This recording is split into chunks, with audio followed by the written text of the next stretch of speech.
Hello, everyone. Welcome back to our podcast series on global capability centres, where we explore the pivotal role that GCCs play in driving business success across borders all over the globe.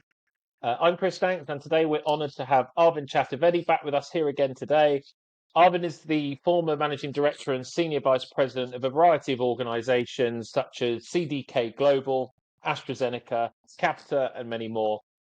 Arvind has successfully transformed businesses and built high-performing teams across India, the US, the UK, Mexico, and many other parts of the world. So welcome back again today, Arvind. Thank you, Chris. Good to be back. Look forward to the chat. Today, we're going to talk about something that's very close to my heart and relevant to my background over the last few years, which is around the employee value proposition and why it's so important to have an EVP when it comes to a global capability center in particular. We all know that it's a very important component to have within your business across the board when hiring. But just to kick us off on that, Arvind, why do you think an EVP is so important within a GCC? And maybe whilst you're talking through this, you can also explain for those that don't know what an employee value proposition is in your own words. Yeah, so very simply, firstly, I think between the two of us, you are the real expert on this, Chris.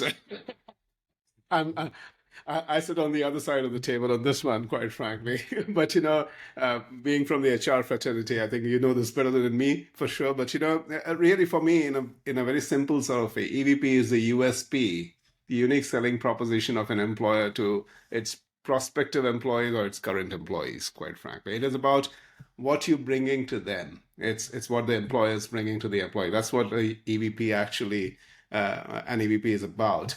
And it is about the unique set of opportunities, benefits, the career progression, growth, all of that an employer typically is expected to take care of for an employee. That's what an EVP is about.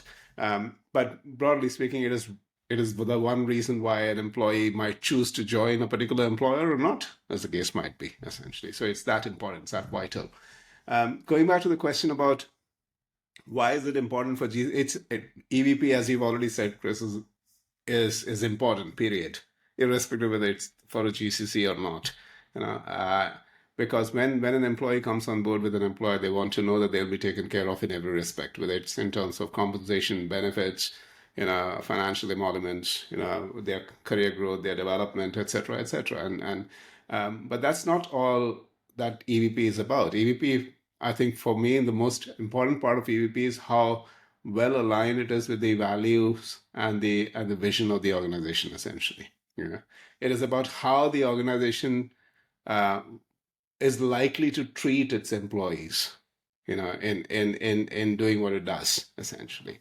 And hence it is very, very important for every organization to have a very, very strong employee value proposition that they can put forth to all the employees, current and prospective, as I said earlier.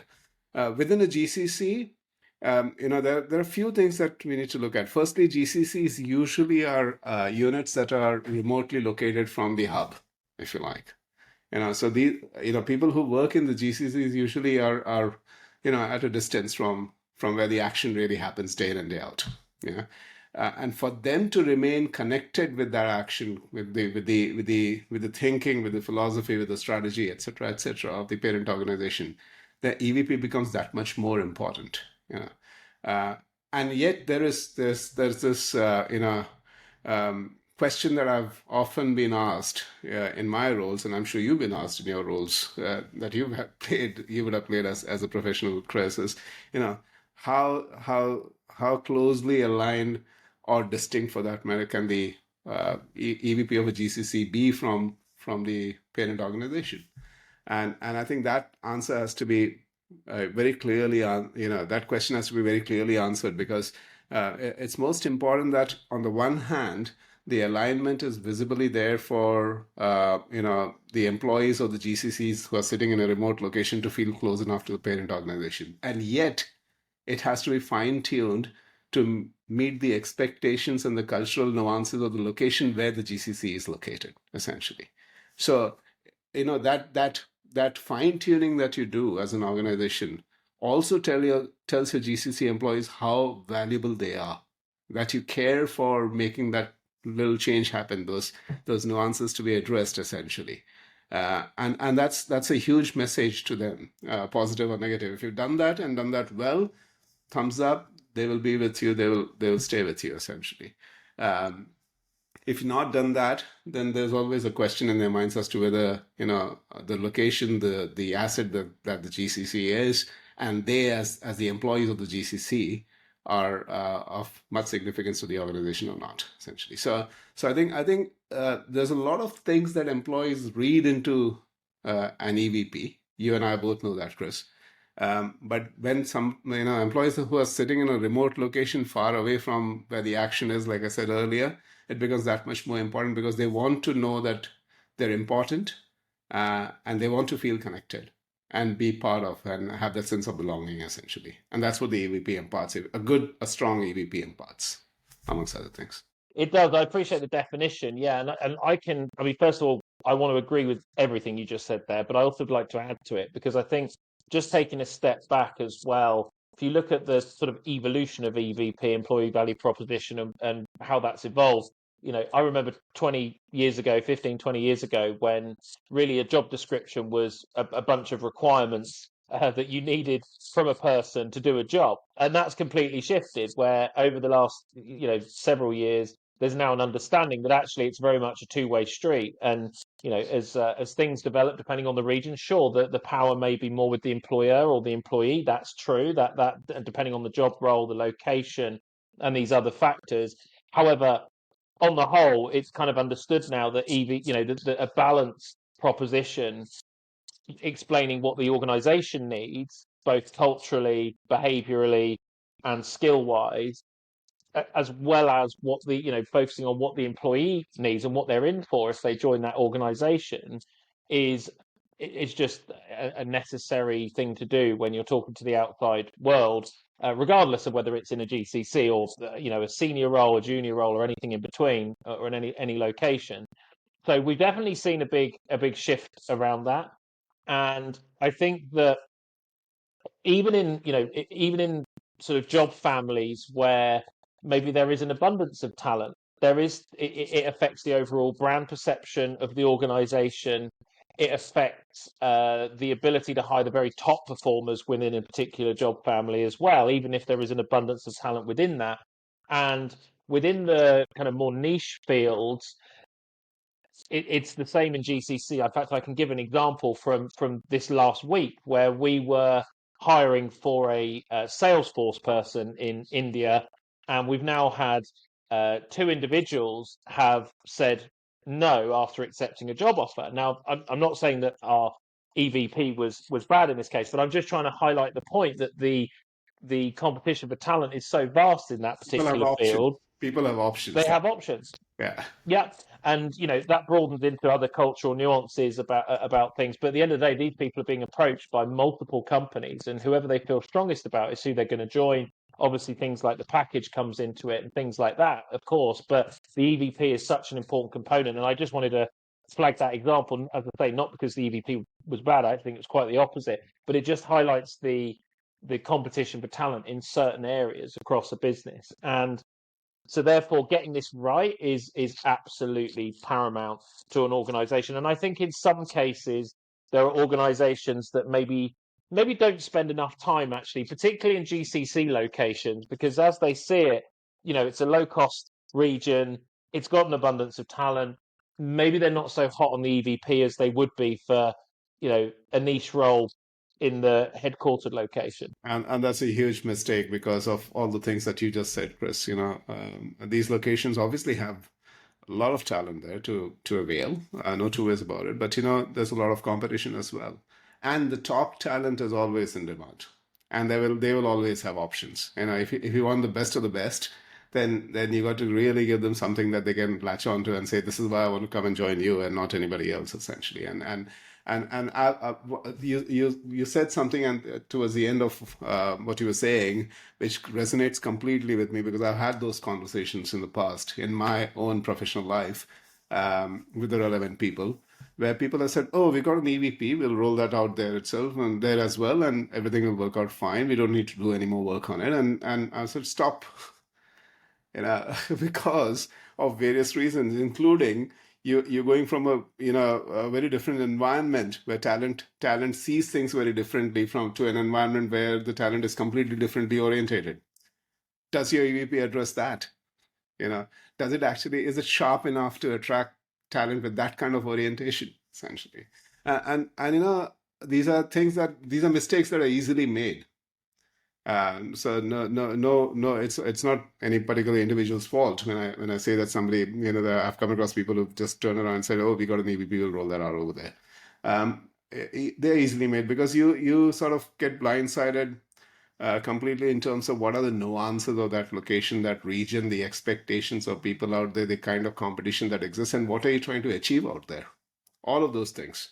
So while EVP might be driven from the HR organization within an organization, essentially, the business input into that is hugely important, according to me. As to what the business is trying to achieve in that location, and then influence the EVP in accordance with that, quite frankly. And I think that little nuance that needs to be brought into it is what makes the difference between you finding the Salesforce people and they're joining you and they're not joining you, essentially. Yeah. Do you know what, Arvind? I think that so when we talk to companies about this, we try and simplify it as much as we can to get that EVP created. So, for example, the first question that we will ask an organization is, have you thought about what it's like to work in your organization? Very straightforward question. Give a very honest, truthful answer that doesn't hype up the organization too much. What's in it for them? Because obviously your organization is not going to be for everyone, depending on the culture that you have within the organization, but it will be for others. So I think, a straight talking version of that is a good start. I think beyond that, you have to think about, what's in it for the employees, what's in it for the people that you're attracting. Now, the what's in it can be a variety of different motivations. So once you let them know what they're joining or what they would potentially be joining, it's then looking at, well, what are the components that would attract those people into the organization? What is whether that's to do with work-life balance, whether that's to do with, i.e. the culture of your organization to some extent, whether that's to do with the teams they're working with, the product they're working on, whether it's to do with other factors that may motivate those individuals that you need to join your team. So I think that those are the kind of headlines that you want to sort of target. Underneath that, it gets a little bit more complicated. So we recently have been talking a lot about the fact that leaders need to consider that they're now managing 5 generations of people at any one time, which is the first time in history that that's happened. And with 5 different ways of thinking as generational groups, and how do you kind of tackle that? How do you talk to different generations for different roles? That's a challenge in itself when it comes to the EVP. Then you cross-reference it against the cultural difference across from a location perspective, which we all know are vast depending on where you're going to. People have different motivations now than they did. I mean, we talk about India a lot, obviously, because that's where you have a lot of experience, but I remember talking on one of our other podcasts about how work-life balance is such an important component now within India, whereas maybe, and correct me if I'm wrong, but 15, 20 years ago, maybe that wasn't such a consideration. I So remember things have really I shifted. said work was life is the phrase I used in that conversation that you're referring to, Chris. And that was true. 15, 20 years back, that's how it was, quite frankly. But you throw that at the Gen Zs and you're in trouble. Right, right. Yeah, you're going to lose them on the EVP before you started in some senses. If Exactly. if you talk to the wrong to those groups in a certain way, and I think that so the detail is very important here as well, and just getting that right on a job by job basis, team by team basis, but obviously starting with your holistic message as an organisation, I think is a very good starting point, and one in which not all organisations start with. Coming back to my original point, just starting really simple on the job description. Now, this is going to sound very, very basic, but it still amazes me how many organizations start with their job requirement Yeah. and don't start with what's in it for the individuals, what's in it for the people you're trying to attract. Exactly. I mean, there are a number of times when I've been asked the question as to how many times do we have to, communicate the EVP to the employees? And my simple answer to them is all the time. Starting from when they first came to you as a candidate. And that perhaps is the most important time. You have to tell them what the EVP is. They will evaluate their options on that basis. And if you don't get that right at that time, then you probably already lost the candidate, quite frankly, essentially. And you know, and I think exactly at your point. If you start a job description, what with the what the task list is over there and skills requirements are, then you lost the candidate already, because they don't know anything about you. They don't know what to expect from you, and they don't know they don't know whether they want to work for you or not, essentially. So so I think it's huge. One other thing that comes to mind, in addition to everything that you said, Chris, still hovering around why an EVP is important. I think the components have changed over time as well. You talked about work-life balance, for instance, in the context of India. But whether it's India or any other GCC location, quite frankly, the how meaningful is the work going to be? How impactful is the work going to be that I'm going to be doing is a huge component now of an EVP anywhere in the world. Yeah. Uh, and they don't want to be treated as secondary citizens. They don't want to be doing somebody's legwork. They want to be where it actually matters to the business.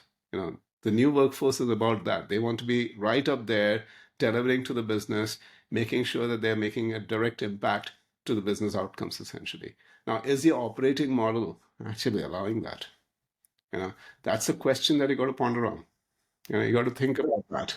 Yeah.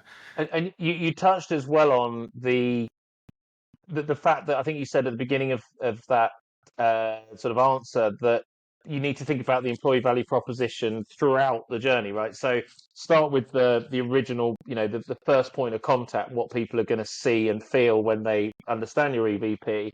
But then as you move through that, it's how you communicate in the interview process, how the different touch points, the manager, the HR person, is it all consistent? Is the message consistent? And one of the things that we encourage and have seen done really well in certain organizations is 3, 4, 5 months into the role, asking the employee as part of their review, was the employee value proposition that you saw and felt throughout that journey consistent with what you're actually experiencing? And that will give you a lot of feedback into what you believe to be true versus what's actually true within both your organization and that office. And you've hit the nail on the head, quite frankly. The authenticity of the EVP is what the employee is always looking at, quite frankly. Are the actions, are the practices in the organization aligned with what the EVP says? Because you can craft the most beautiful EVP, you know, and deliver it through all your communication, all your channels to the employees. And then you go and do something else altogether, something different altogether, which is nowhere aligned with the EVP. You absolutely have disengaged your employees for sure, essentially. So I think that point you made about 4 or 5 months in, checking with them whether the EVP still resonates with everything that they see on the ground, essentially. Whether they see it being put in practice, is their experience aligned with it?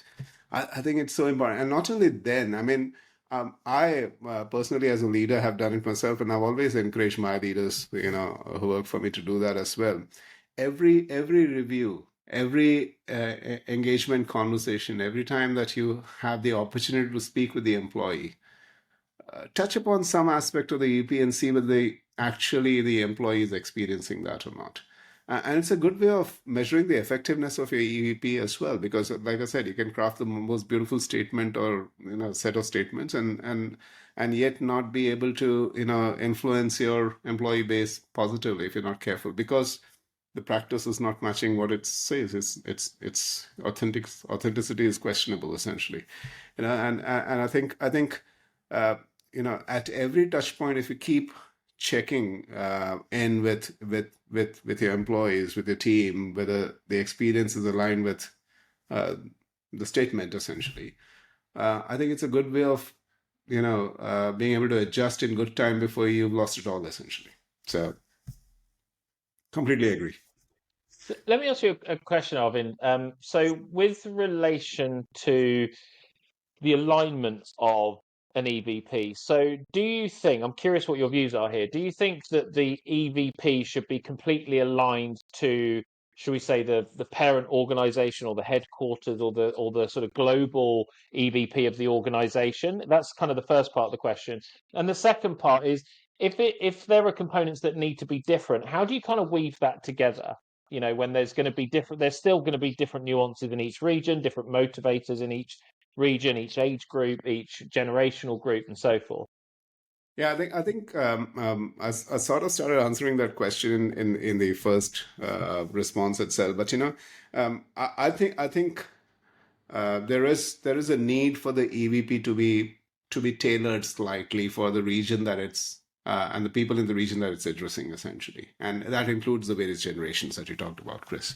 Now you can't obviously write an EVP which addresses all the 5 generations on every aspect, right? You'll have to tune it to what's the most likely the most likely generation that's going to be maximum in your population. Essentially, that's how you'll tune it. But that aside, there how aligned it has got to be with the parent organization's EVP. The core value aspects, the vision aspects, the strategy aspects have to be 100% aligned.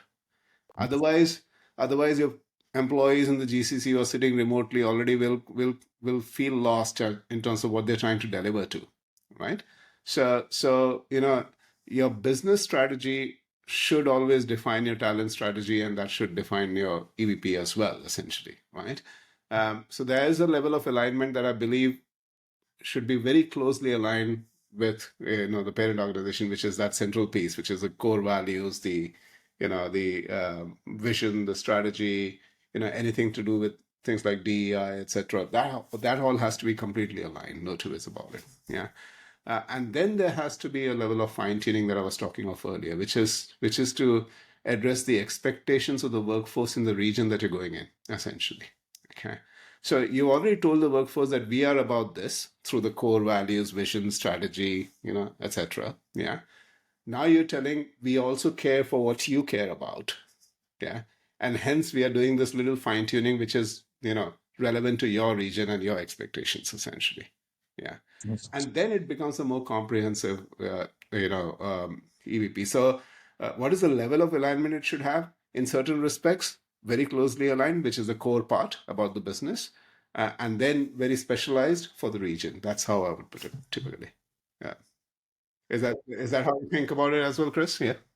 So the way that I see things, I would largely agree with everything you said. I think the bit that sometimes doesn't get enough focus is the tailoring of the EVP to the specific role. What we see is a lot of I mean, starting right at the beginning again with the description. It's not all about the job description, of course, but starting at the beginning, you see a lot of boilerplated. And even if the organisation has, really put an effort in with the EVP from an organisational standpoint, they'll take that and then start putting job requirements in there. Whereas I think there's a really key bit missing, which is actually asking the hiring manager to tailor the EVP or HR to do it alongside them for that specific job role, job family.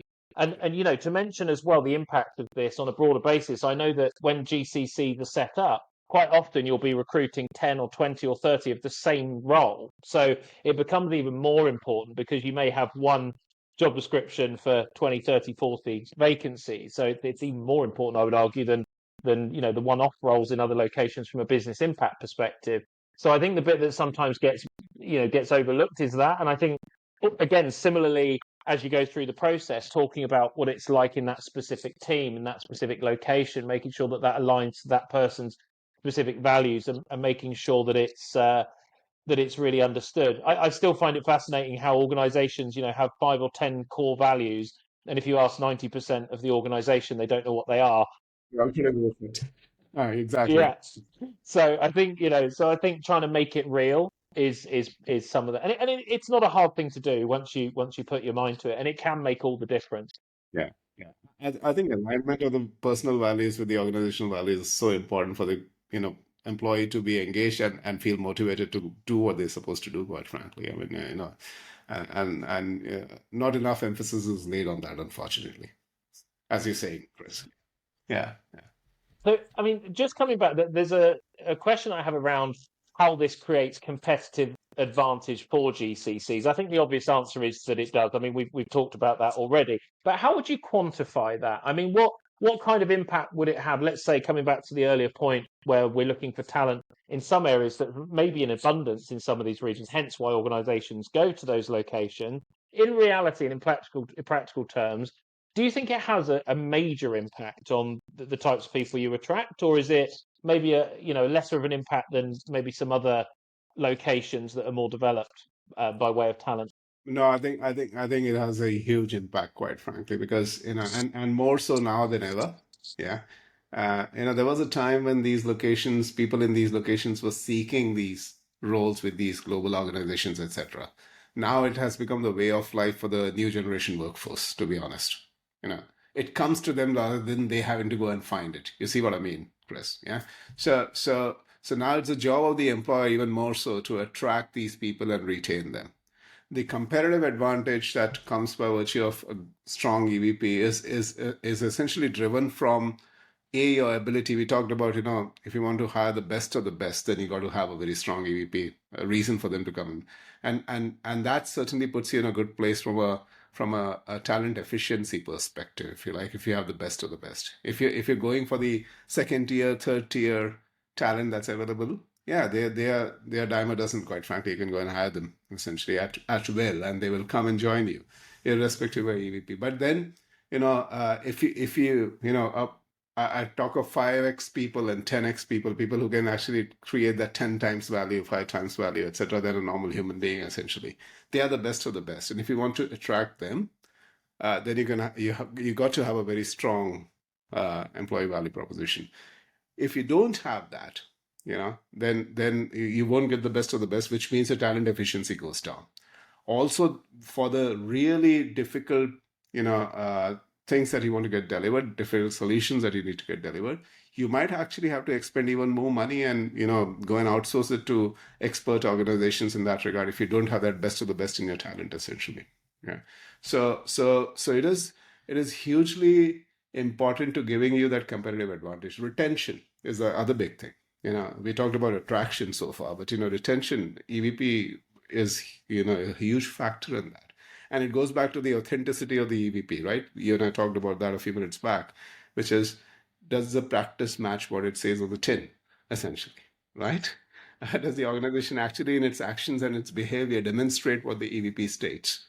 And if that alignment is not there, that authenticity isn't there, then chances are people will walk out. And when they walk out, you lose so much time in terms of what you're trying to get out to the market, or your service quality goes down if it's a service organization, essentially, because your trained and experienced people have left you, essentially, which means, again, you are leaving yourself exposed to the competition, who can walk in and walk over you, quite frankly, all over you. So it is retention becomes a huge. I think, generally speaking, the productivity is that you can get out of an employee is a direct factor of their motivation, and their motivation is driven by the EVP, essentially, to a great extent. Yeah, and the delivery of that EVP in action and practice, essentially. So you're trying to get a lot of good work done from your employees, but as an employee, you're not taking care of them. Chances are you will not get a lot of good work getting done from them, which means, again, you're losing to your competition, essentially. They might be better at it than you are, quite frankly. So your strong EVP and the delivery of that EVP, people don't make that association in the mind that an EVP actually, quite frankly, drives your business outcome to a great extent. They see EVP as a theoretical exercise on the side that HR does, okay, and has no impact on my business. And that's completely misplaced, that understanding, to be honest. It's so wrong, it's amazing. Yeah. Because EVP really defines the motivation of your employees, that defines the productivity that you'll get out of them, the outcomes that they'll be able to deliver, their mindset, their dedication to actually be with you and deliver those great outcomes that you as a business are trying to deliver, essentially, right? All of that is lost, quite frankly. Yeah. I can go on a bit, but, again, employer brand, you talked about it. You got a bunch of good people. Now you want more good people over time. And most good people come by word of mouth, not because of any other reason. They don't go to a job portal or job board and find the jobs there. They go somewhere because their friend who works there thinks that this is a fantastic place to be. some real good work, real good practices, well taken care of, etc. You know, so one of the things that I have done always, Chris, rightly or wrongly, and you as the HR professional can tell me whether my thought process was misplaced or not there. But I always used to challenge my recruitment team, my talent acquisition team, to pull down the hiring done using the agencies and get the referrals up, essentially. Because that was also my measure of how my employer branding is working or not, essentially. If I get more referrals, that means my employees are happy and they're willing to get their friends and family to the company as well, essentially. So implicitly, I was measuring two things there. One is obviously I was bringing down the cost of recruitment. Not great for the recruitment agencies out there, but that's what I was trying to do. That was my job, essentially, on one side. The other side, I was also keeping a check on my EVP being delivered, and hence my employees feeling engaged and motivated and happy to actually refer their friends and family, bring them in, essentially.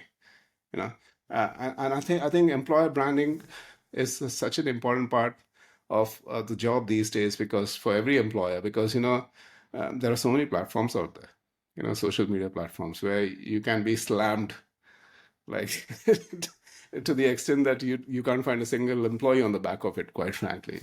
Glassdoor, LinkedIn, you name it. Employees can go and write about you wherever they want to, and that's the end of you as an employer, quite frankly, in that market, essentially. So so I think the that itself can make or break your business in a particular region if you're not careful, and that's driven by the delivery of a EVP, according to me. So competitive advantage. I mean, I just talked through some 4, 5, 6 things. I don't remember how many, but there are so many things that are directly impacted. The biggest thing for me is business. Please be aware, EVP is not a theoretical exercise done by HR. It has a direct impact on you. That's my message, if you like. Yeah.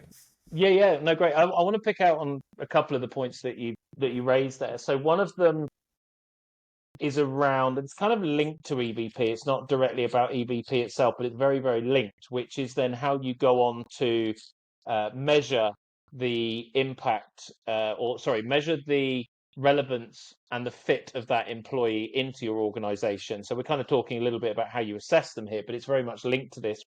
One of the things that we now have started to include as standard within our offering on the recruitment side is cultural assessment.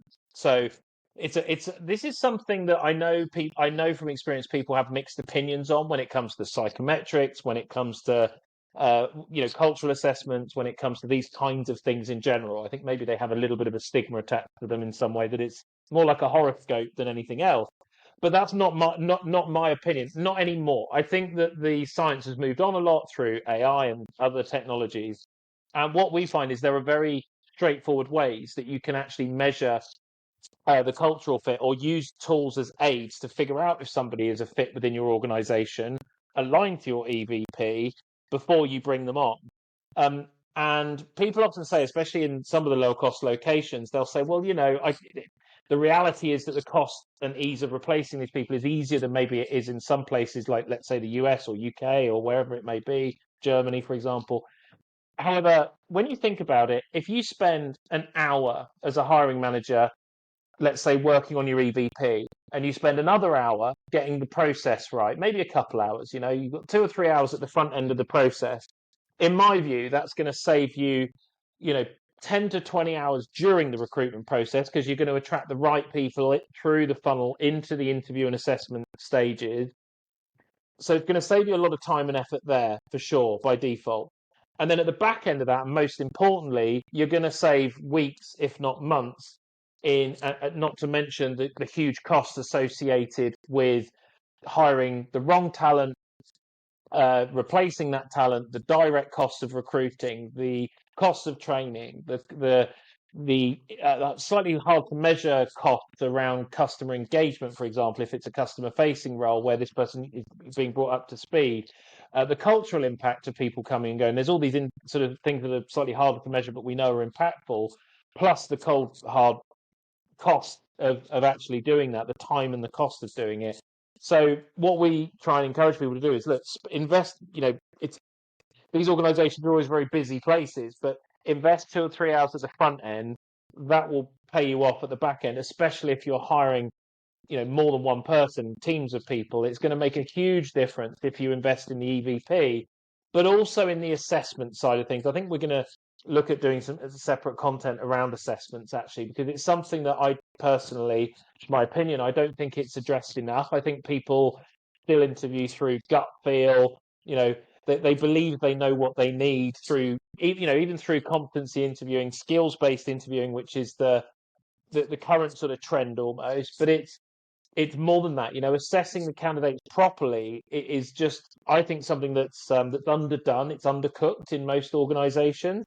It doesn't mean putting them through, a 9-stage interview process that I know like Google were advocating a few years ago. That's not what I'm getting at. That's obviously the extreme the other way.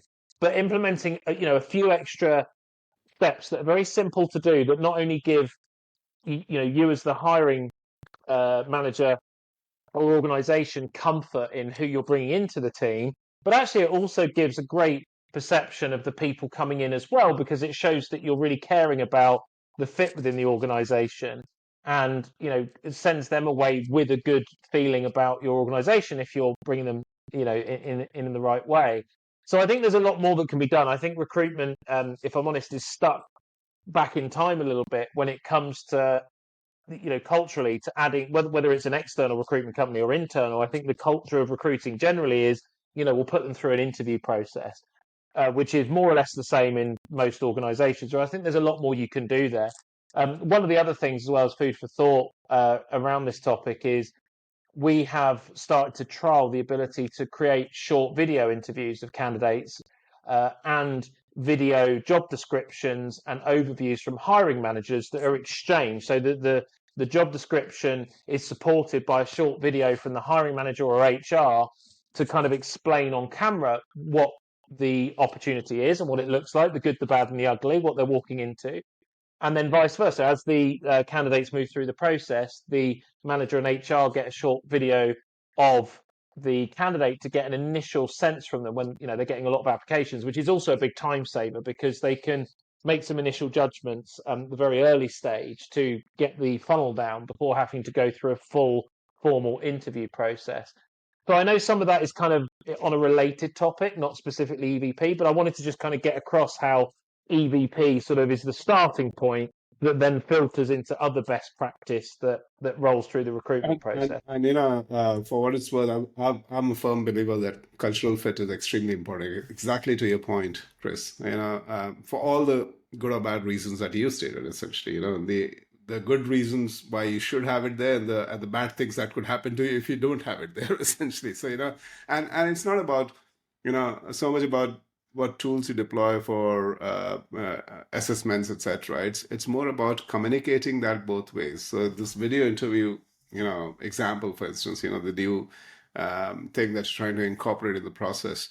I think it's a great way to ascertain, what the person's mental makeup is ahead of they coming live in front of you, essentially, quite frankly, and equally giving them the insight in terms of what they should expect or they could expect from the organization and the role that they're trying to get interviewed for, or they might actually take on.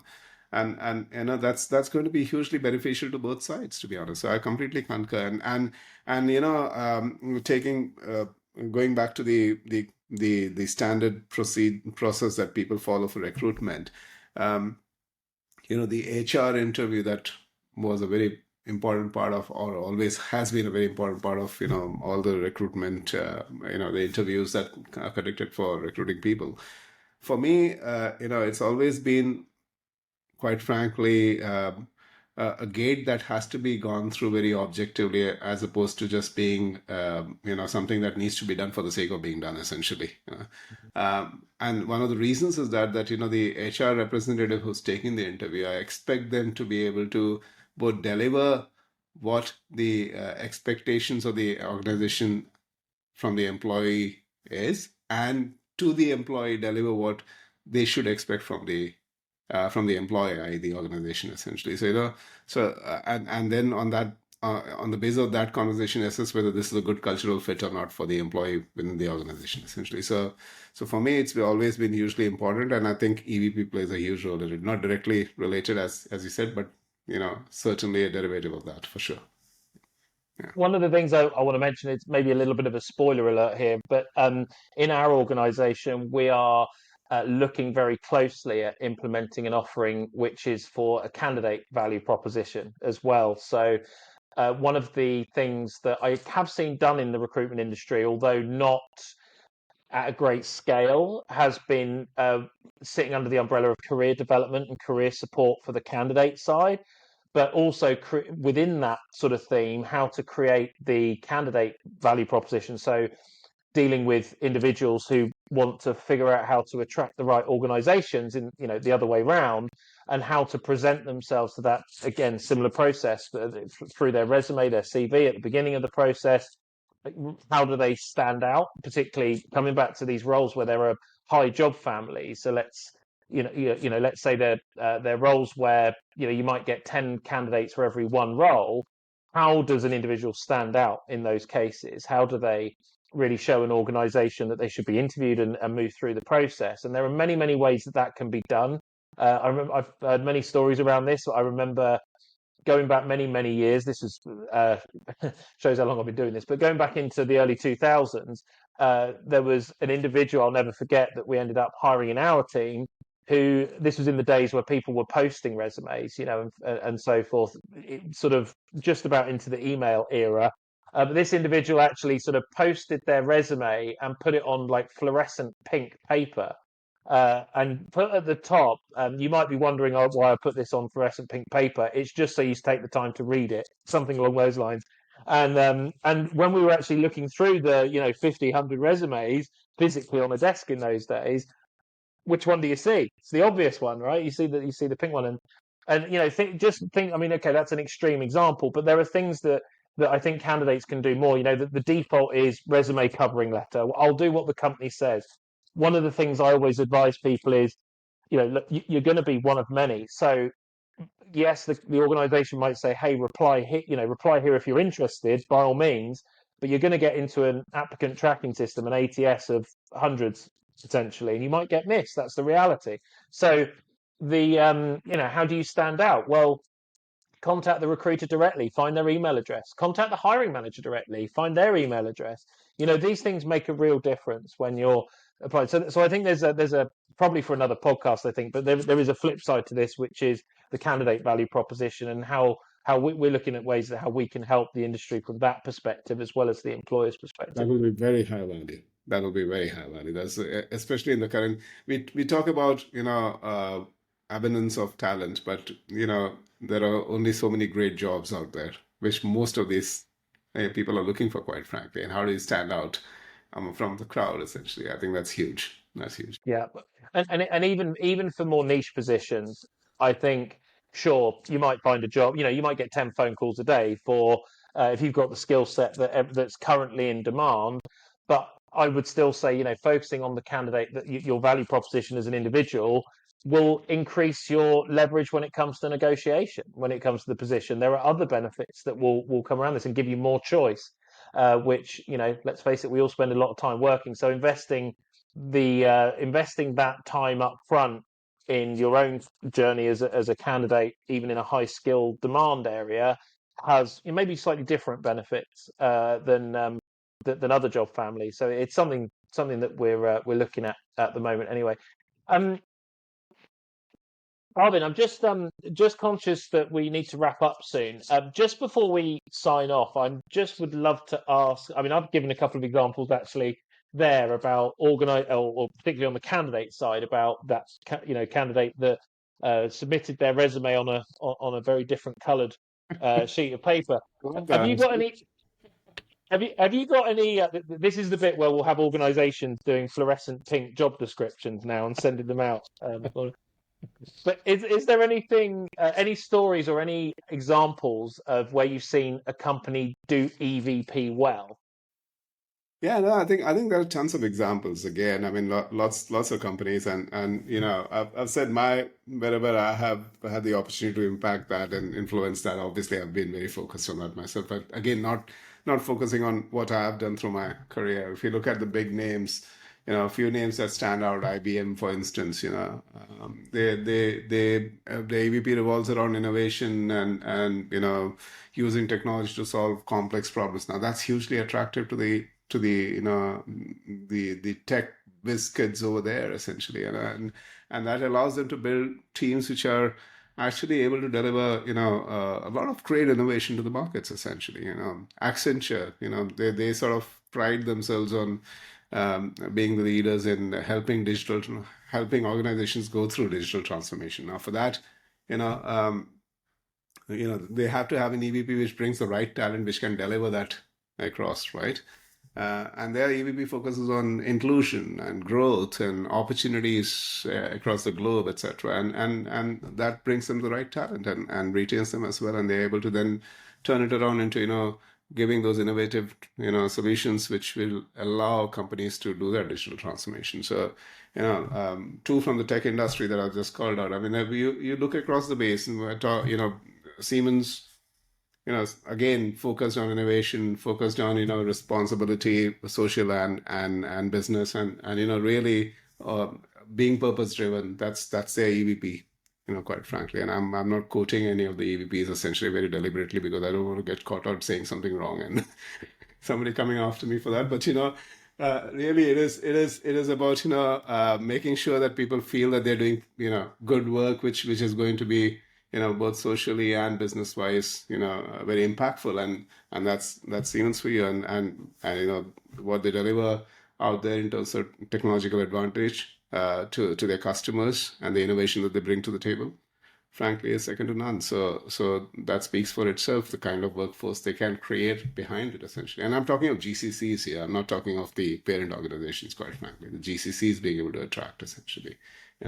Microsoft, General Electric, Capgemini, you name it. These companies have really mastered it, and hence they can, Microsoft. Everybody knows the Microsoft story in that sense. They emphasize on personal development and positive impact through technology. Every kid who's coming out of an engineering institute in India wants to go and join Microsoft in the first place, essentially. Microsoft, Apple, or Google, And Microsoft, I mean, despite Apple and Google being as good as they are, Microsoft is still top of the list, quite frankly. People feel, these youngsters feel really great if they get a job with Microsoft. Why? Because the company promises them that growth, and it promises them the ability to actually, bring a real positive impact to the world, essentially. And it is the latter. It's the growth will happen elsewhere as well with Apple and Google and anywhere else as well. But the ability to actually create that impact is what excites them really, and brings them along. And what the result is: high performing teams delivering product innovation all the time. Quite frankly, I mean, Microsoft is a story that nobody has to tell anybody. If you've lived in this world for the last 40 years, you know what the story is. Simple as that. So you don't have to say much more than that. And I think that's real success being created on the back of what, frankly, is like to your point, Chris, from earlier, investment of very little time in the right manner, essentially, right, upfront, and that's some of the examples that you talked about.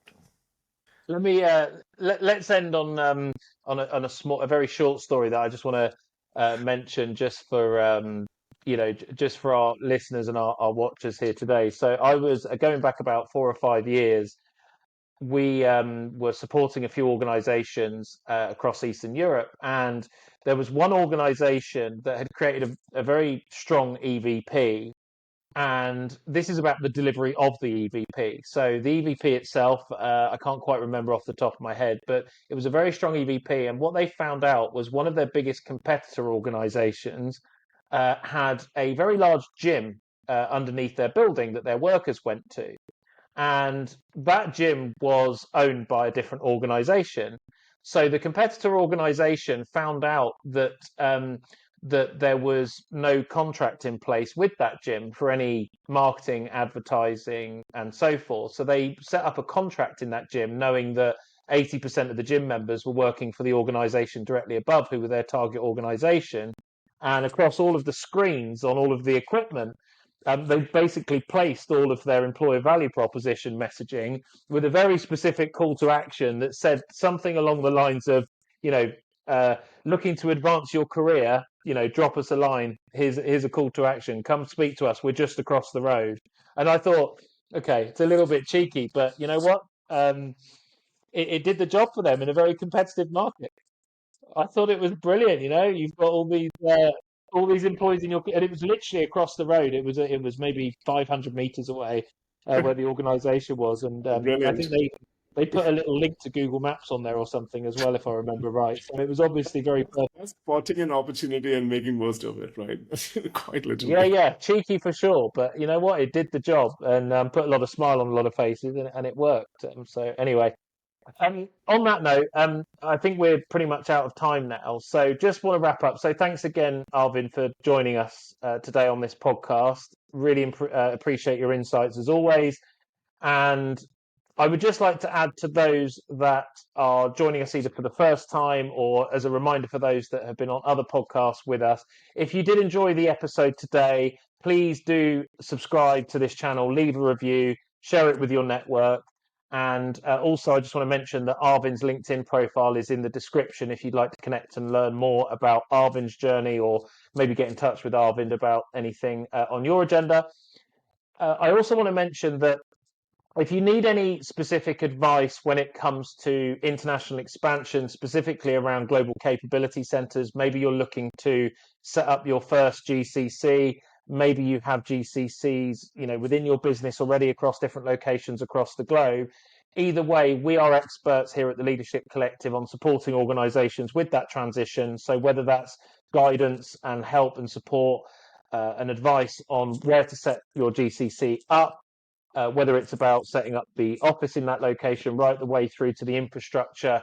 And ultimately, what's been our experience for many years has been around the talent acquisition side, as you might have guessed from some of the talking points around this podcast. So if that's something on your agenda, please follow up with me directly, or the team here at the Leadership Collective, and love to have a conversation with you about that to see how we might be able to help point you in the right direction.